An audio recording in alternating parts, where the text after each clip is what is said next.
చంపుకోవడాలేంటండి? రీసెంట్‌గా మీరు న్యూస్ చూస్తే, ఈ చంపుకోవడం ఎక్కడి నుంచొచ్చింది? అంత సున్నితమైన మనసు అనే అమ్మాయిలు సెన్సిటివిటీతో పోల్చే మనం అమ్మాయిలని సడెన్‌గా ఆ యాంగిల్ ఎక్కడి నుంచొచ్చింది? ఒక మనిషిని చంపి డ్రమ్‌లో దాచేంత లేదా ఇంకే రీజన్ అయినా అవును. సరే. అవును. అంటే ఆ కోణం అంటే ఎట్లా ఇక్కడ బయటపడింది? సున్నితమైన మనసు అమ్మాయిలు అన్నారు కదా! నేను దాన్ని యాక్సెప్ట్ చేయనండి. హ్మ్. అమ్మాయిలేమో సున్నితంగాను, అబ్బాయిలేమో క్రూరంగాను, ఇన్‌సెన్సిటివ్‌గాను అదేం కాదు. హ్మ్. మనందరం మనుషులమండి. హ్మ్. మనుషులకి ఉండే ఎమోషన్సే ఆడవాళ్ళకైనా, మగవాళ్ళకైనా ఉంటాయి. డిగ్రీస్ ఆఫ్ కంపారిజన్ లాగా ఏదైనా గ్రేడింగ్‌లో తేడా ఉంటే ఉండొచ్చు. హ్మ్. రీసెంట్ టైమ్స్‌లో ఈ క్రుయాలిటీ అనండి, వయలెన్స్ అనండి, సుపారీ ఇచ్చి మరీ మొగుడిని చంపేసేంతలాగా హ్మ్. మనం ఎప్పుడూ వినుండం గూడా ఆ! అసలు. ఎందుకొచ్చింది అంటే సోషల్ మీడియా వల్ల. హ్మ్. గ్రామాల్లో అత్యంత వెరీ రిమోట్ ఏరియాలో ఒక అమ్మాయి పెళ్ళైన తర్వాత ప్రియుడితో కలిసి మొగుడిని చంపేస్తే అక్కడ సోషల్ మీడియా ఏముంటుందని అడిగితే కూడా ఇండైరెక్ట్‌గాను, డైరెక్ట్‌గాను సోషల్ మీడియా ఉంది. హ్మ్. సోషల్ మీడియా ఏం చేస్తుందంటేనండి, మనుషుల్ని ఇతరులతో సంబంధం లేకుండా ప్రైవసీకి అవకాశం ఏర్పరుస్తుంది. హ్మ్. సీక్రసీకి అవకాశం ఏర్పరుస్తుంది. That is the very basic parameter of basic point of social media. హ్మ్. మీరు కావాలంటే గమనించండి. మీరు ఒక ఫేస్‌బుక్ ఉంది మీకు. హ్మ్. అది ఇన్‌స్టా ఉంది. Whatever name it. ఇంకొక అమ్మాయితోటి మీరు చాటింగ్ చేయొచ్చు. అది మీకు పెళ్ళైతే మీ ఆవిడకి తెలియకపోవచ్చు, మీ అమ్మగారికి తెలియకపోవచ్చు, ఆమెకి పెళ్ళైతే వాళ్ళ ఆయనకి కూడా తెలియకపోవచ్చు. హ్మ్. ఎండ్ పాయింట్ ప్రైవసీకి ఎప్పుడైతే ప్రాధాన్యం ఉందో, మనిషి తన లోపలి యొక్క జంతువుని బయట తీస్తాడండి. హ్మ్. ఒక పరదా. అసలు మనందరి లోపల ఉన్నది జంతువే, మనిషి ఏం గాడు. హ్మ్. మామూలుగా క్యాజువల్‌గా మాట్లాడదాం, రోడ్డు మీద మనం వెళ్తుంటే ఒక అందమైన అమ్మాయి. అంటే చాలా అంటే హ్మ్, చాలా అందంగా ఉంది. సెక్సీగా ఉంది. హ్మ్. ఆమె డ్రెస్ కూడా అలాగే ఉందనుకుందాం. హ్మ్. ఆమె అపియరెన్స్, ఎటైర్ ఎవ్రీథింగ్ అలా ఉందనుకుందాం. హ్మ్. రోడ్డు మీద ఉన్నవాళ్ళు ఆమెను చూడడంలో వివిధ రకాలుగా బిహేవ్ చేస్తారు. 100%. హ్మ్. ఒక సాఫ్ట్‌వేర్ కంపెనీ సీఈఓను ఆయన యొక్క ముగ్గురు కొలీగ్స్ ఒక కారులో వెళ్తారు అనుకుందాం. లేదా ఆగారనుకుందాం.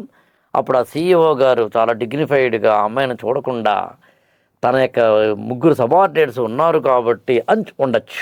హ్మ్. అదే రోడ్డు మీద ఒక స్వామీజీ కాషాయ వస్త్రాలను ధరించి ఉన్నాడనుకుందాం. ఆయన శిష్య పరమాణువులందరూ ఉన్నారనుకుందాం. హ్మ్. ఆయన అసలు ఆమె కేసు చూడకుండా ఉండవచ్చు. రోడ్డు మీద వెళ్ళిపోతాడో 16 ఏళ్ల కుర్రాడో, ఇంటర్మీడియేట్ డిగ్రీ చదువుతున్న కుర్రాడో ఆవారాగా తిరుగుతూ ఆమెకి అలాగే చూస్తూ ఉండవచ్చు. హ్మ్. మిగతా వాళ్ళల్లో కూడా నేను ఇక్కడ స్వామీజీ, సాఫ్ట్‌వేరో, ఎక్స్‌వైజెడ్డో ఉదాహరణ తీస్తున్నాను అంతే. But the point is if we want to be dignified, we are considering the surroundings. పక్కోడిని చూస్తున్నాం మనం. ఆడు చూస్తున్నాడా? అయితే మనం చాలా శ్రీరామచంద్రలో ఉంటాం. ఎవడు లేడు అనుకుందాం, అదే రోడ్డు మీద ఏం చేస్తాం అనేది పాయింట్. హ్మ్. అందులో క్యారెక్టర్ అంటే ఏంటంటే ఎవరూ లేనప్పుడు నిన్ను నువ్వు అద్దంలో చూసుకున్నప్పుడు నువ్వేంటి అన్నదే క్యారెక్టర్ అంటాను నేను. హ్మ్. సో ఇలా మనిషి లోపల మృగం ఉంటాడు.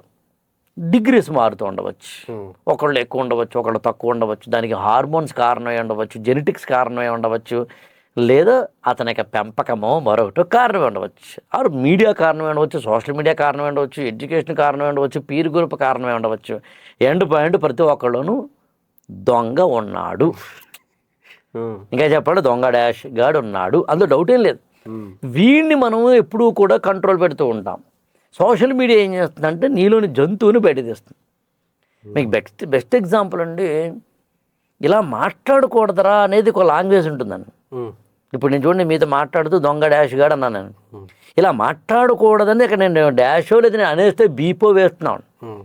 అది కూడా వేయకుండా కావాలంటే ఇప్పుడు యూట్యూబ్లో పెట్టుకోవచ్చు మనం. ఎప్పుడైతే నీకు ప్రైవసీ వచ్చిందో, సోషల్ మీడియా వచ్చిందో, ఇండివిజువాలిటీ వచ్చిందో, నీలోని అసలైన లోపల వాడు బయటపడతాడని. దానికి అది కారణం. ఇక ఈ ఈ అమాయకత్వం కొంత కారణం. అసలు నాకు అర్థం కాని విషయం ఏంటంటే, మర్డర్ చేసినా, తప్పు చేసినా కానీ దొరికిపోతామనే చిన్న విషయాన్ని ఎందుకు అర్థం చేసుకోరో అర్థం కాదు నాకు.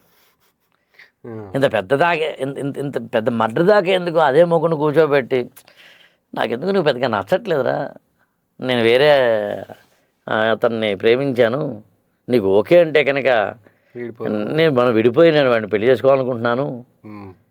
ఇంత చిన్నగా చెప్పడానికి అంత పెద్దగా సుపారీ ఇచ్చి మరి పోనీ చంపిన తర్వాత ఎక్కడికి వెళ్తున్నారు? జైలుకి వెళ్తారు. సుఖపడ్డారా వాళ్ళేనాను?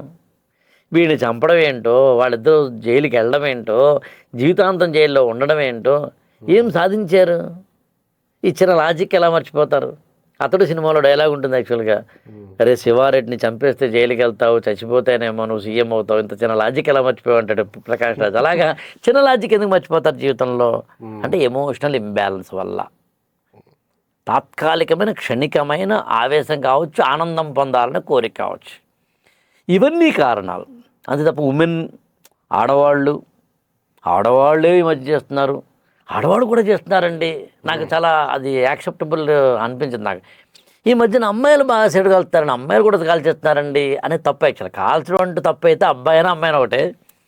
అమ్మాయిలు కూడా మందు కొడుతున్నారండి, అమ్మాయిలు కూడా ఏంటి అబ్బాయిలు కొట్టచ్చా? కొట్టడం అంటూ తప్పు అయితే అమ్మాయినా అబ్బాయినా ఒకటే, రైట్ అయితే ఇద్దరు కొట్టుకోనేను.